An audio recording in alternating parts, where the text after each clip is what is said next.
If that's your strategy for success, the only thing that will show up in your mailbox is not the check, it's a freaking eviction notice. If you can't sell, if you can't influence, if you can't persuade, good luck trying to get your business off the ground. And the only way to get from conscious competence to unconscious competence is through practice. Some people set goals that might be high, but they're crappy goals. Most people don't have a compelling vision for their own future. You got to get honest. Don't blame the boss. Don't blame the leads. Don't blame your job. Don't blame the industry you're in. My message is this: there's only one way to get rich, and that's quick. In the internal world, before you can master the external world, you have to master your own internal world. It's not how you actually perform that earns you the respect of your peers. It's the fact that you went out and actually did it. I live on love alone, really? Go bring that to the bank and pay the rent. Hello, okay? He's an American author, motivational speaker, and former stockbroker. He published a memoir, The Wolf of Wall Street, which was adapted into a feature film. The main subject line of his seminars is what he calls the straight line system. He's Jordan Belfort, and here are his top 10 rules for success. I read this book because I was in disbelief, because people would tell, here's the strategy for success of The Secret, right? Go into your house and into a quiet room, and you close the lights, draw the shades, and sit on a couch and visualize a big fat check. 25 G's, $1,000 US, okay, with your name on it. And I want you to imagine that check and just make that check go bigger in your mind and make it real, more real, and just put it out into the ether of the universe, and the law of attraction will take hold. Just think about it. Bullshit, right? Hello? If that's your strategy for success, the only thing that will show up in your mailbox is not the check, it's a freaking eviction notice from your landlord. They'll be towing away your car. Your wife or your husband will be over the next door neighbor, and you'll be still saying, where's the check? Where's the check? Where's... Okay? The Secret is a load of crap, okay? Do I believe in manifestation? Yeah! Damn straight I do, but you got to take action. I'm one of those unfortunate people. I tried it. I really did. I swear I tried it because I read the book and said, well, let me try, you know? So I sat there and I prayed for the check. Never came.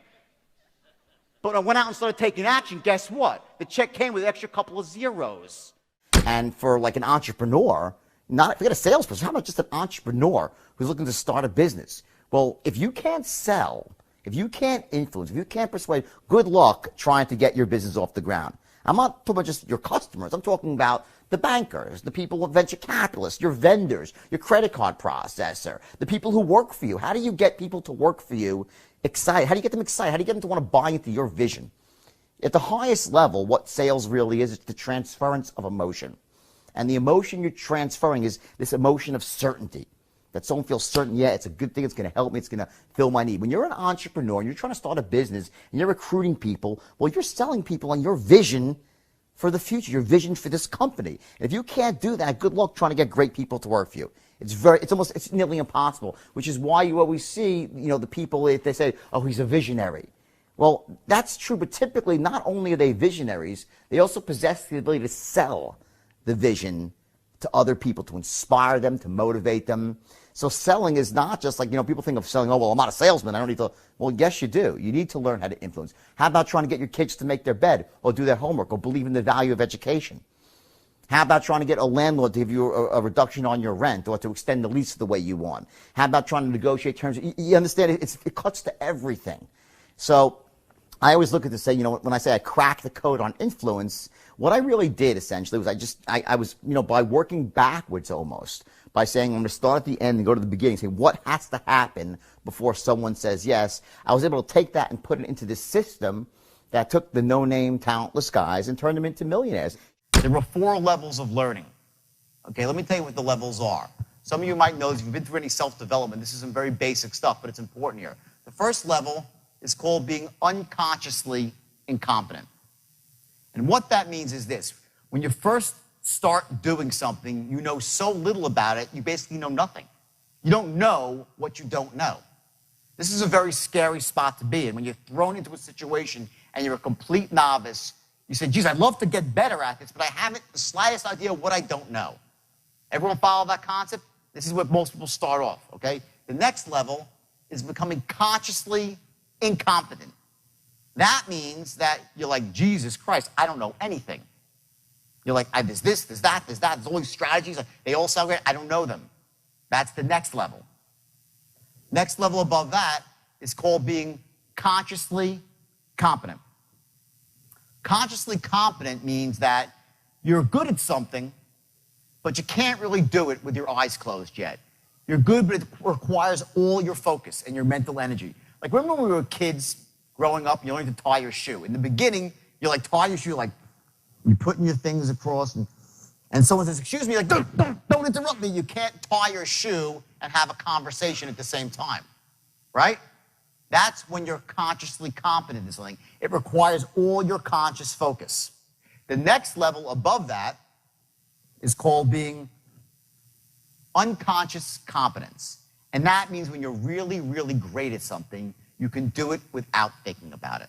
And the only way to get from conscious competence to unconscious competence is through practice. There's no other way. By drilling it into your head again and again and again and again and again until your brain just clicks, and all of a sudden you're using the unconscious part of your mind, which is infinitely more powerful than your conscious mind. The reason that most people are not successful or not wealthy is not because they set their goals too high and miss them. It's because they set them too low and hit them. Get that? It's not because you set your goals too high and miss. You set your goals too low and you hit them. And you get caught up in the average daily struggle of averagism and mediocrity. That's what kills people. Everybody raise your hand for a second, please. Raise your hand. Now raise it as high as you can. I'm going to crouch so I can see, okay? Now just raise it a bit higher, everyone. Higher? Why the hell did that happen? I say raise it as high as you can, and everyone says, okay, then a little bit higher. Okay, well, if you really mean it, right? You get it? It's that extra inch. That's where you want to set your goal. Not pie in the sky and out of control like it's never going to happen, because that's a load of crap too. People that set those sort of goals, they abandon those goals. And I'll get to that later. But the idea here is you want to set the goals just above your comfort zone. So now think about it for a second. Think about your goals right now. How do you set them? Are you setting them very low and hitting them? If that's the case, then give yourself a 10. Are you setting goals that don't inspire you? Some people set goals that might be high, but they're crappy goals. They're not the sort of goals that make you jump out of bed in the morning, make you want to go to work for yourself, to secure the future, not just for you, but for your family. So you don't have to compromise or acquiesce to anybody unless you love them, unless you want to. That's freedom. You know, money's just a mechanism to get there. You know, most people, and here's the irony, is that most people don't have a compelling vision for their own future. They don't. They move through life setting goals. And goals have no power. We're at this point, you know, goals had power in 1959 when Earl Nightingale came with this idea of goal setting. And everyone's like, wow, I'm a goal-oriented person. And that was great. And it worked for like 20 years. Everyone set goals and they got results. But then all of a sudden, you know, you set goals and sometimes you hit them, sometimes you don't. Most times you don't. Okay, and that's okay. But goals almost became like a synonym for like, oh, I'm going to set a goal and who gives a shit what really happens afterwards. And it almost is synonymous with failure now, goal setting. There's something above, and I believe in setting goals, but there's got to be something above your goals. And that's your vision for the future. And it's not just about, it doesn't have like an ending point. It's about the world being a certain way. And that's inspiring to you. When you truly have a vision for your future that inspires you, you're going to jump up out of bed in the morning and feel great about going at life versus being miserable and going to a job you hate or living a life that doesn't empower you and just, you know, every day moving through just almost like an automaton, not really, you know, having the zest and the greatness of life. And I'm guilty. I've been there myself when I felt like I didn't really have a compelling vision for my own future and I felt like I was wallowing. But at least I'm conscious of that. Once you become conscious of that, you can consciously create a vision for your future. It doesn't happen in 1 minute or an hour. You write it down, you work on it until when you finally hit on it, you know you got it? When you read it back to yourself, your vision statement, and it moves you and you feel inspired. Okay? And you know, so few people have that, and what happens is every human being is thirsty for a vision. Everyone is. And so few people have one. So what do? They gravitate towards someone who has a vision for the future because they want to be a part of a vision. Part of being a great entrepreneur is having that vision, being able to create the vision, and then sell that vision to other people, to get them to want to be inspired, to buy into it, to put in their time, their hard work, their elbow grease, to help you achieve your vision. If you're a smart one, then you spread the wealth around, and it's a win-win for everybody. The only thing that stops you from getting what you want in life is the bullshit story you tell yourself of why you can't have it. You get that? What stops you back is the story, because the story stops you from getting honest. And if you can't get honest with yourself, there's no way you can go. Imagine like this, success in sales and life, it's like a roadmap, right? You know where you want to go, and you have this perfect strategy, the straight line to get there. It's a perfect strategy. It's going to get you there every single time.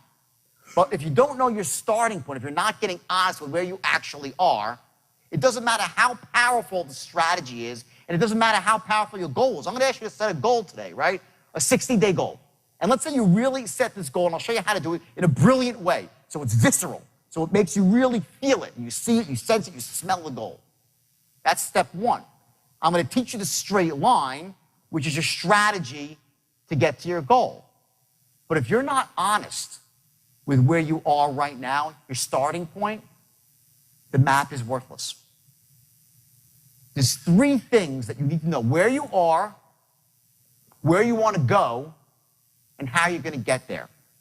Those are the three things you must have to take advantage of any opportunity. I'm going to give you the strategy. I'm going to ask you to tell me exactly where you want to go for yourself. You got to get honest. Don't blame the boss. Don't blame the leads. Don't blame your job. Don't blame the industry you're in. Just get honest. If you don't like your industry, find another one. My message is this: there's only one way to get rich, and that's quick. That's not a get-rich-quick scheme, though. Because the world's too expensive to get rich slowly. But what I mean by getting rich quick is that there are certain things you have to know on the inner game of wealth, how you manage your emotional state, your beliefs, your standards, your focus. Then in the outer game, entrepreneurship, sales, marketing, how to develop multiple streams of income. It takes time. That's where the hard work, because a lot of hard work goes into getting this lined up and that lined up. But once you have it all lined up and you've done the work, then you can make money very, very quickly.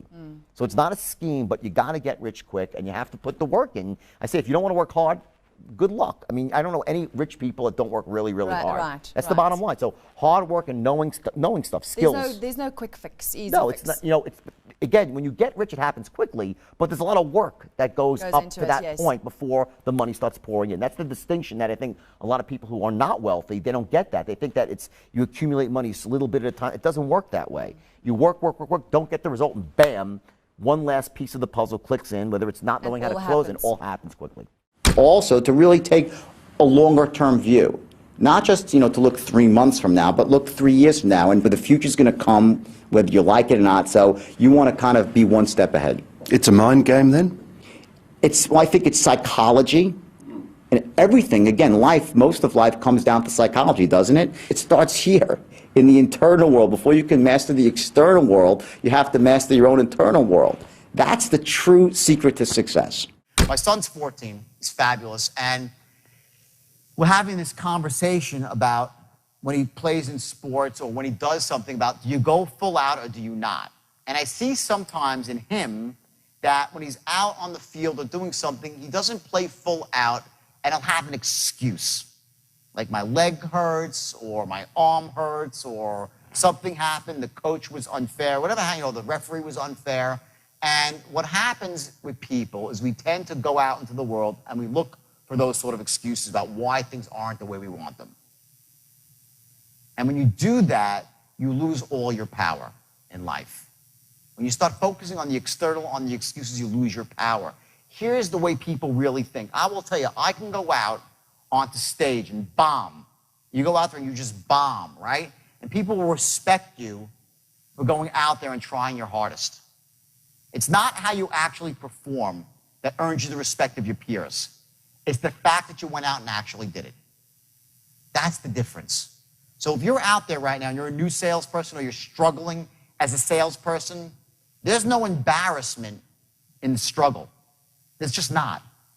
The embarrassment is in quitting. The embarrassment is in not trying your hardest. Poor people believe they are creatures of circumstance. That means that the life happens to them. You get that? while rich people are creators of circumstance. I will tell you this, there is no more destructive belief in the world than to think that life happens to you. Because there's three things that you do when you don't think that you can create your own destiny. I'll tell you exactly what they are. Ready? Number one, the first thing you do is you play what I call the blame game. You start blaming everybody for why you don't have what you want. You'll blame the government, you'll blame your family, you'll blame your spouse, you'll blame your boss, you'll blame the economy, you'll blame the people on Wall Street, which probably deserve some blame, but you'll blame anybody and everybody when you think the world happens to you. You're powerless. The second thing you do is you justify.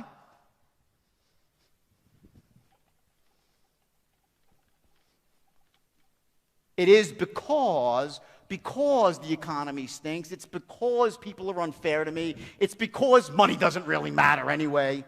Bullshit. You all know that. I live on love alone. Really? Go bring that to the bank and pay the rent. Hello, okay? I love love. I'm in love. I'm the greatest woman in the world. I'm going to get married next year for the third time, unfortunately, but I'm getting married next year. Great woman. So I know that, but, money's money, right? They justify. Third, and this is the worst one of all, so write it down in big letters. They complain. I hate these people. You know why?